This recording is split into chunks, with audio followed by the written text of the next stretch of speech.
trouver des choses, je me mets à la place des autres et j'essaie de trouver tous les ans un topo qui est un peu plus, je dirais, différent. Et surtout, c'est en fait, la réalité, c'est que c'est des cas. Alors, je ne sais pas pourquoi les slides sont coupés. Je ne comprends pas, parce que peut-être la résolution qui est différente. Je ne sais pas comment faire. Là, c'est mieux. Ah, merci. J'ai rien fait. Et donc, en fait, ce topo-là que je vais vous faire maintenant, c'est tout simplement un ensemble de choses, de recommandations qu'on dit pour les sonographeurs. Une fois, toutes les 2 semaines, on a avec nos collègues un job à faire, c'est d'enseigner les techniciens dont on peut plus se passer. Et c'est une des raisons pour laquelle je reste à Riyad, parce qu'il y a quelqu'un qui fait les échos à ma place. Voilà, donc je n'ai pas de conflit d'intérêt concernant ce topo, en dehors du fait que je voudrais essayer de faire les choses les plus simples possibles.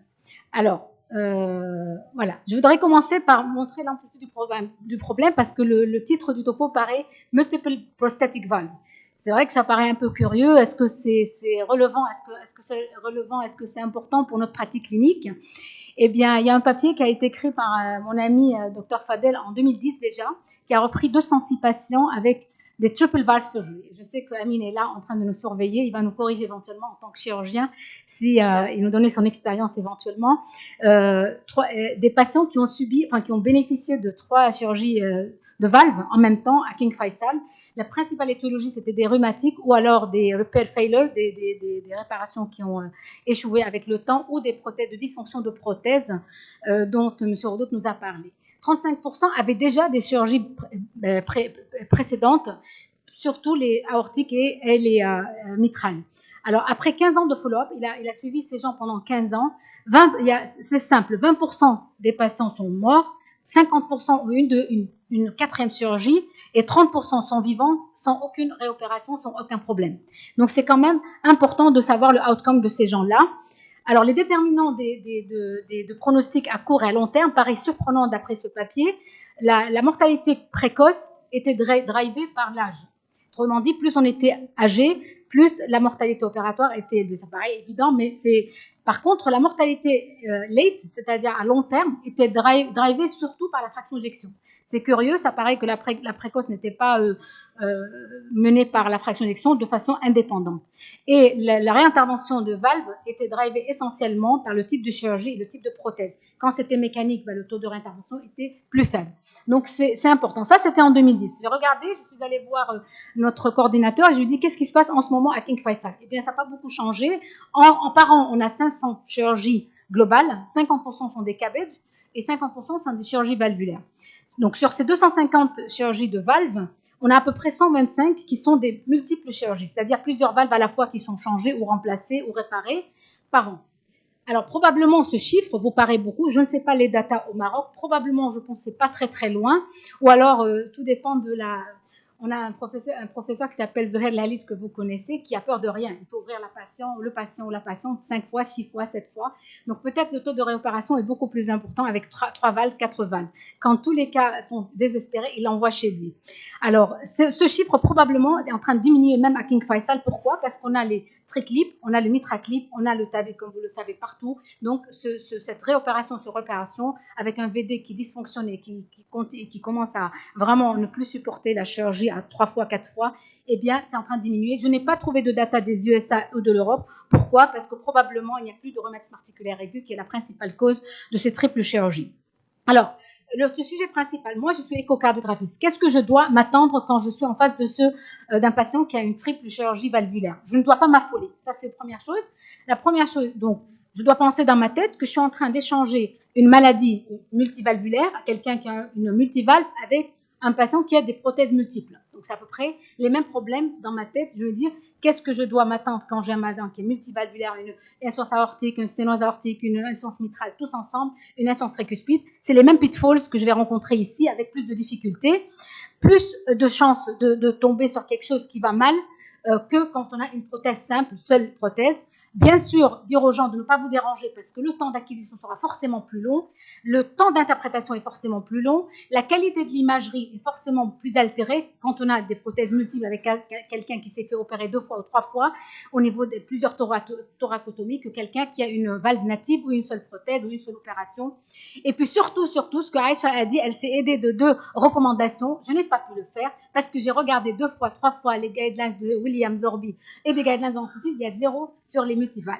Donc, c'est pour ça qu'on a décidé de faire comme si c'était de simples recommandations, leçons d'après l'expérience de King Faisal.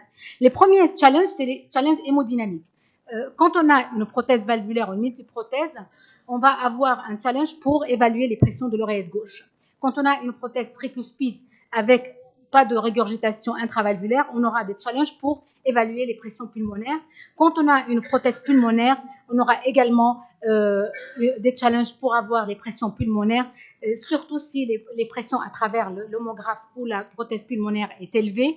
Et quand on a une prothèse aortique et mitrale mécanique ou biologique ensemble, on aura des problèmes pour mesurer correctement le diamètre de chambre de chasse et calculer donc les stroke volumes. Alors, ça, vous le savez, je vais passer vite. Aïcha vous l'a dit, professeur d'autres vous l'avez dit. Il faut, quelle que soit une seule prothèse ou plusieurs prothèses, il faut connaître l'âge du patient, les informations principales, la date de la chirurgie, le type et la taille. Des fois, ça nous arrive d'avoir des patients qu'on ne connaît rien sur eux, c'est un peu compliqué. Bien sûr, la surface corporelle, l'obésité du patient, le heart rate, c'est très important, la fréquence cardiaque, la pression la pression artérielle et surtout, c'est pas pour failloter avec Najmeddine, mais c'est le CG est très très important dans ces conditions-là. Et puis les symptômes, la symptomatologie des patients. Ok, donc la leçon numéro 1, quand on a des patients avec des prothèses multiples, il faut essayer de ne pas s'affoler et surtout évaluer chaque prothèse en essayant d'oublier qu'il y a une autre prothèse. Donc, se prendre le temps, 45 minutes minimum ou 30, on va dire en 30 et 45 si on expecte des anomalies. Là, c'est un patient, par exemple, qui a 4 valves.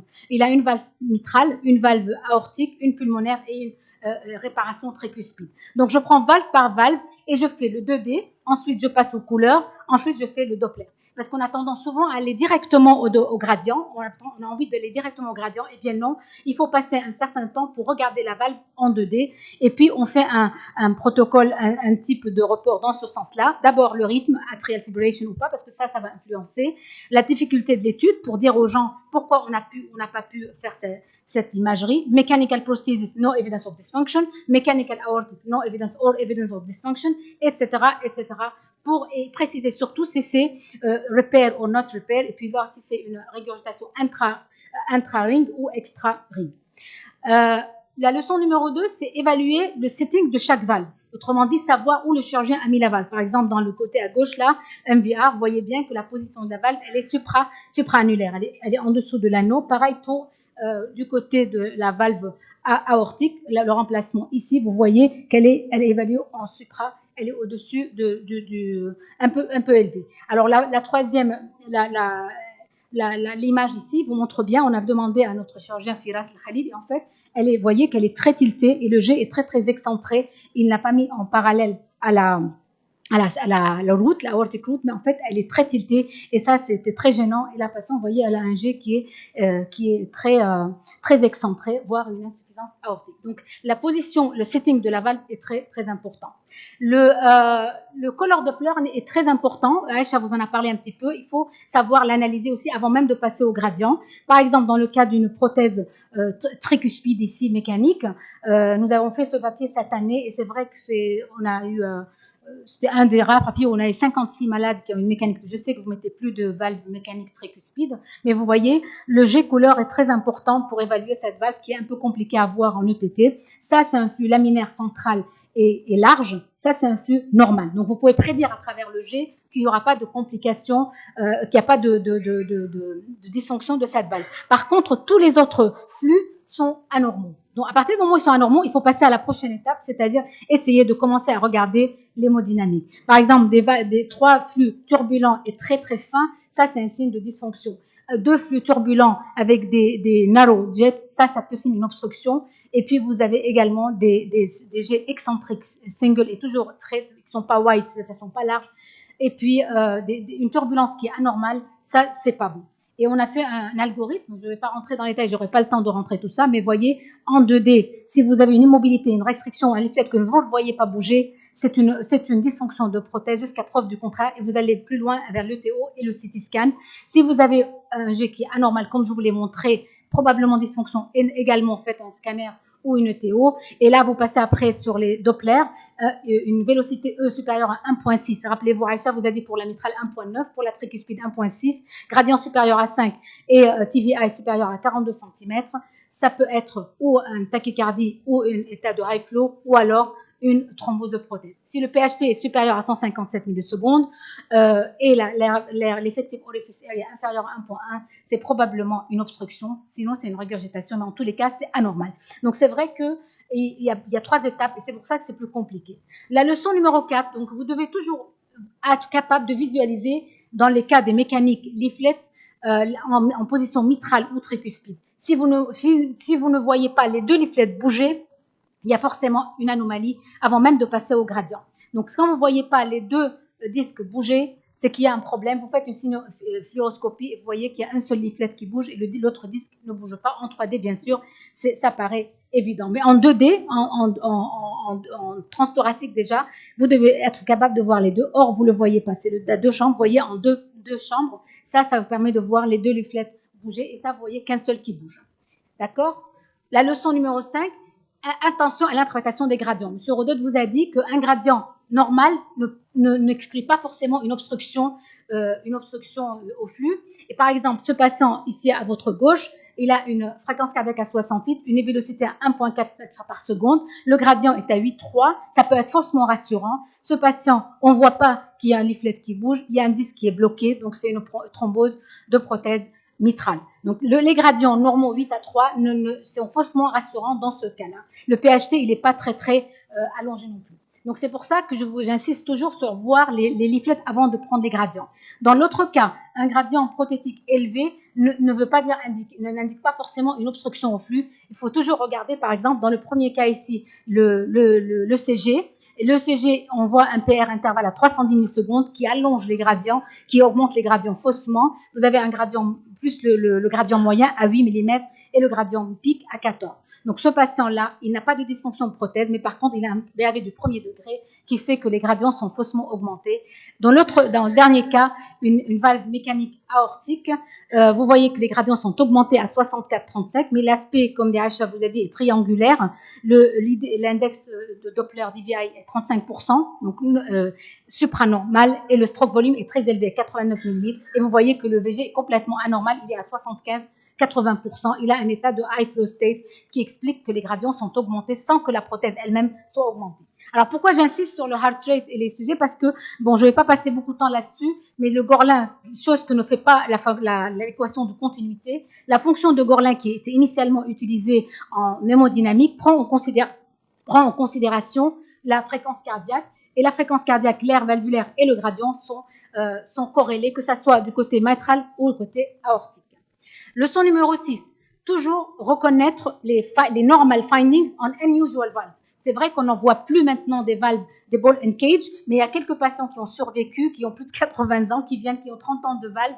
Et il faut savoir reconnaître l'aspect qui paraît pathologique, mais en fait, c'est l'aspect normal de couleur de ce genre de valve qu'on n'implante plus. Cet aspect qui est un peu compliqué et qui augmente un peu les gradients parce que c'est une grosse valve avec une cage et avec une balle. Donc, c'est obstructif, plus obstructif que les biliflets ou les monoliflets. Donc, ne pas oublier qu'on a des valves qui sont anciennes et qui ont des choses différentes. Leçon numéro 7, savoir expect some unexpected findings, c'est-à-dire savoir reconnaître que dans des situations, il y a des choses qu'on ne comprend pas, mais s'y attendre. Par exemple, ce patient, je ne sais pas si vous voyez, c'est une valve mécanique tricuspide, eh bien, il y a un pacemaker qui s'est coincé dans un leaflet. Les flux, vous les voyez tout de suite, sont anormaux. Vous avez des flux turbulents avec deux narrow qui sont narrow, c'est-à-dire fins. Et puis, vous voyez ici au niveau de la fluoroscopie, une sonde de pacemaker qui passe et qui bloque un des disques. Là, vous voyez une tricuspide qui est 2 immobilisée. Alors, vous voyez pourquoi je dis c'est tricuspide, même si vous ne voyez pas le reste de l'image, parce que si c'est un patient qui a 2 leaflets qui sont immobilisés en position mitrale, il est mort. Il n'arrive pas à l'échographie. Donc déjà, il est mort. Mais en position tricuspide, il a le temps d'arriver à l'écolab. Et vous voyez, ce patient, il a les deux qui ne bougent pas. Vous voyez, il n'y a rien qui bouge et pourtant, il est vivant. Le régime des pressions est différent. Le mec, l'autre, il se mettra en choc cardiogénique immédiatement. Et là, vous avez les deux en position ouverte. Donc, il y a un gradient qui est à 26,16.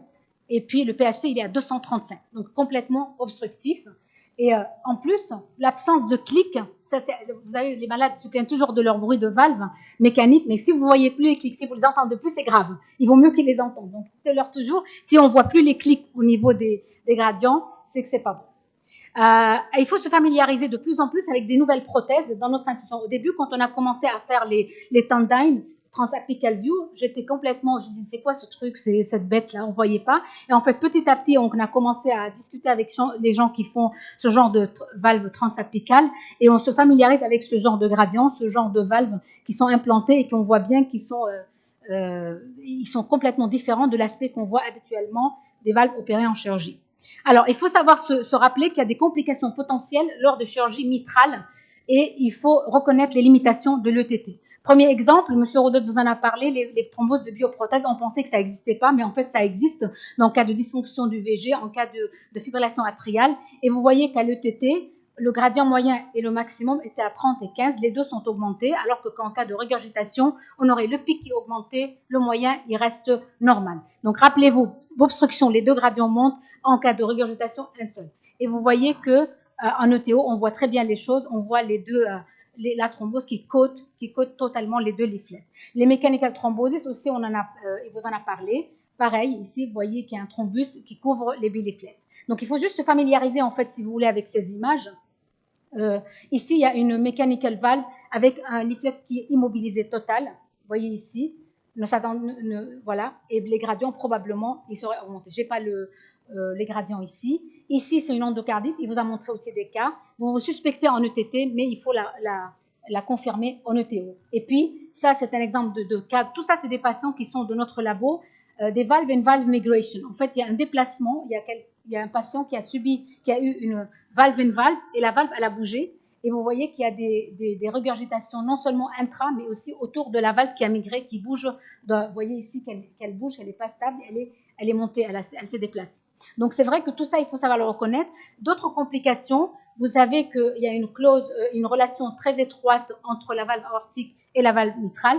Et par exemple, ici, en cas de complications de prothèse mitrale et aortique, il y a une suture qui a pris un des cuspes aortiques et donc vous avez une insuffisance aortique massive. D'où l'intérêt de faire de temps en temps de l'intraoptie avant d'envoyer le patient en réanimation. Vous avez des circonflexes d'obstruction et tout ça, nous, on est obligés. Quelqu'un m'a demandé tout à l'heure comment tu fais au labo. Chez nous, c'est obligatoire, pré-op, intra-op et post-op. Donc ça, on n'en discute pas, que ça soit bien ou pas mauvais, ils font pour tout le monde la même chose. Ici, vous avez une complication rare qui s'appelle le pseudo-anévrisme submitral. Vous voyez ici, c'est une complication qui peut passer inaperçue avec le temps. Elle peut se rompre, ou alors elle reste stable, mais c'est vrai qu'il faut savoir la reconnaître, cette petite poche ici. Alors, les LVOT obstruction, quand la bioprothèse, le chirurgien fait le maximum, mais elle est elle bouge et elle cache un petit peu le diamètre de la chambre de chasse. Et donc là, vous pouvez avoir un gradient d'obstruction et le pic est le mini gradient, alors que la valve elle-même est normale. Vous avez un gradient à 75 à travers le chambre de chasse. Et puis, ça nous est arrivé aussi, ça. On m'a accusé qu'on ne l'avait pas vu, qu'il y avait une VSD pré-op, mais en fait, c'est un patient qui a eu un ventriculaire septal defect. C'est une communication interventriculaire suite à une chirurgie de la valve mitrale. Donc, il y a des complications. Ça, je vous rappelle juste la relation étroite entre, quand on a une valve mitrale et une chirurgie, vous avez la circonflexe qui potentiellement peut être touchée, le AV node avec un pacemaker, on a besoin d'un pacemaker. Comme je vous ai dit, les cusps aortiques avec une insuffisance aortique si la suture prend, ou le coronary sinus qui peut passer inaperçu. Donc, vraiment, rappelez-vous les relations anatomiques entre ces structures-là. Les complications de la post-AVR, remplacement aortique, vous avez des perforations de la mitrale, des perforations ici qu'on a vues, qu'on a vu en 3D. Et puis, vous le voyez ici. Vous voyez ici, là. et une perforation au niveau de la mitrale. Et ça, on l'a découvert en intra. Ça arrive, mais c'est rare, encore heureux, des obstructions de left main. Et le patient a eu un cabbage immédiatement post-AVR. Et puis vous avez, et ça je l'ai vu 2 fois, les Gerbert defects, c'est la communication interventriculaire entre la chambre de chasse et l'oreillette droite et non pas le ventricule droit. On l'a eu en avril, je me rappelle très bien, avril 2017, post-TAVI, et puis en post-chirurgie, c'est un peu rare quand même. Alors rappelez-vous quand même que le 3D, c'est pas juste une vision d'esprit comme le strain, c'est important dans certaines situations, notamment quand vous avez des bioprothèses ou des prothèses mitrales et aortiques, et ça permet d'avoir le même langage avec le chirurgien. Le chirurgien a envie que je dise, moi quand je suis arrivée, on m'a donné tout de suite ce papier-là, on me dit voilà, tu parles comme le chirurgien, l'aorte elle est en haut, le appendage il est à ta droite, et puis le septum de ce côté-là. Et comme ça, si tu lui dis qu'il y a une fuite paravalvulaire à 13h, ben il sait où c'est 13h. Tu lui dis à midi, au niveau, parce que septal latéral, en fait, il faut s'orienter. Quand vous faites le 3D, vous montez, vous tournez, vous tournez votre zoom et d'abord les gains bien sûr, et vous mettez votre aorte en haut à midi.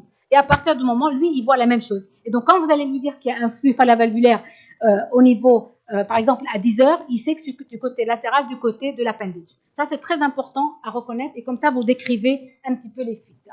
Alors ça, c'est un cas, par exemple, où je vous montre juste le rôle du 3D. Hein. Ce n'est pas une multivalve, c'est une patiente qui a eu une dyspnée, qui a une réparation valvulaire avec un ring. Et puis, 9 mois après, elle reste quand même essoufflée. Et elle a une pression pulmonaire augmentée. Vous devinez qu'il y a une fuite. Vous ne savez pas le mécanisme. Et on devine qu'il y a quelque chose. Mais quand on fait le 3D, eh bien, vous voyez très bien qu'il y a une déhiscence du ring, qu'il y a une fuite para-ring et intra-ring. Donc cette patiente, vous voyez ici, on le voit très très bien, c'est sympa. Donc rappelez-vous quand même que quand on a une valve ou plusieurs valves, le rôle du 3D est quand même important pour voir les choses directement. Donc, je pense que ça fonctionne, oui. Alors, je remplace Aïcha qui a dit que ces clips ne marchaient pas. Là, ça va, ça marche là. Voilà, ok. Alors, leçon numéro 11, il ne reste plus que 3 leçons. Alors, rappelez-vous de certains artefacts, misleading, ce qu'on appelle en anglais les misleading artefacts. J'aurais dû faire ce topo en anglais, c'est plus facile. En fait, par exemple, ici, il y a certains chirurgiens, ils ferment l'auricule gauche. Et quand il y a une ouverture, il y a une réouverture de ce appendage, on a l'impression qu'en fait, il y a une fuite paravalvulaire, mais en fait, ce n'est pas une fuite paravalvulaire. Il faut juste savoir se rappeler, parce que des fois, on fait très, très vite les choses, on veut sortir du bloc opératoire. Et bien, ça, ce n'est pas un paravalvulaire leak, mais c'est tout simplement, c'est l'appendage qui s'est réouvert. Alors, leçon numéro 12, vous pouvez quand même avoir une idée. Je vous ai dit initialement, on a un challenge pour les pressions pulmonaires, à condition de savoir que si vous avez mis un homographe au niveau pulmonaire, il faut savoir enlever le gradient, le pic de gradient que vous récupérez au niveau de cette valve pulmonaire, vous le soustrayez de votre formule. Vous savez que quand vous récupérez le flux tricuspide, vous avez une formule 4V au carré. Et bien, quand vous avez une valve pulmonaire qui est forcément un peu obstructive, une valve, et bien vous faites le gradient que vous obtenez en tricuspide et vous enlevez ce gradient à travers la valve pulmonaire. Et là, vous arrivez à avoir une idée avec l'aide de la veine cave de votre gradient. Je ne sais pas si je me suis bien expliquée. C'est un peu mélangé, non? Non, ça va, c'est clair? C'est facile. Il faut juste soustraire le gradient de pression de la valve prothétique pulmonaire. Leçon numéro 13. Surtout pour le VG, quand vous avez des chirurgies multiples comme ça, le septum devient totalement anormal.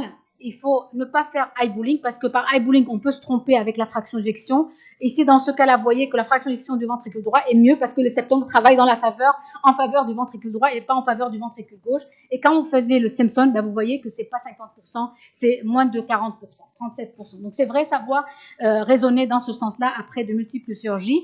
Et puis surtout, ne pas oublier des valves natives. On se concentre sur la prothèse et on oublie qu'il y a une prothèse qui n'a pas été opérée ici, par exemple, une prothèse tricuspide, une valve native tricuspide rhumatique avec des lésions combinées mixtes, sténosantes et régurgitantes. Et puis, bien sûr, ça, la leçon numéro 15, tout le monde vous l'a dit, reconnaître que d'autres tests sont utiles aujourd'hui. Dans tous les pays du monde, on doit savoir céder d'autres tests comme l'écho de stress, l'UTO, la fluoroscopie, le scanner ou l'IRM ou le PET scan. Ici, par exemple, dans le cas de Panus, Najmedine tout à l'heure me disait est-ce qu'on peut différencier un Panus d'un thrombus d'une ETT? C'est pas possible. L'histoire clinique peut bien sûr nous aider, mais l'imagerie elle-même en tant que telle, l'ETT toute seule n'est pas suffisante pour différencier un Panus d'un thrombus, juste si on regarde des gradients. Et puis ici, quand on fait un PET, dans le cas où on suspecte une endocardite, il faut savoir reconnaître à ça parce que des fois, Les imageries, le TO reste, on ne voit pas l'abcès, mais quand même, il y a une fixation au préalable. Alors, je vous ai mis ça pour Najmedine, ce qui m'a demandé. Il y a tout un truc sur les guidelines, sur la différenciation entre panus et thrombus. Vous voyez que le CT, l'atténuation, elle est supérieure à 200 en cas de panus et inférieure à 200 sur l'aspect en cas de thrombus. Et puis, vous avez bien sûr la morphologie, le timing, le fait, la durée dans le temps, l'INR, etc. Donc, c'est très important.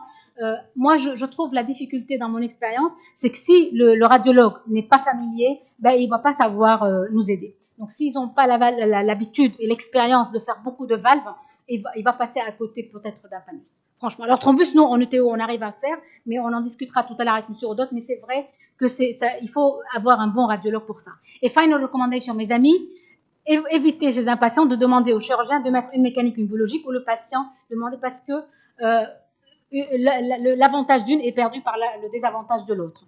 Regardez l'ensemble du patient et n'oubliez pas la forêt. Regardez chaque valve, c'est sûr, mais n'oubliez pas la forêt. Et puis surtout, avoir, si vous pouvez, récupérer d'anciennes études parce que ça peut aider énormément parce que la carte d'identité d'une prothèse est toujours celle du patient lui-même.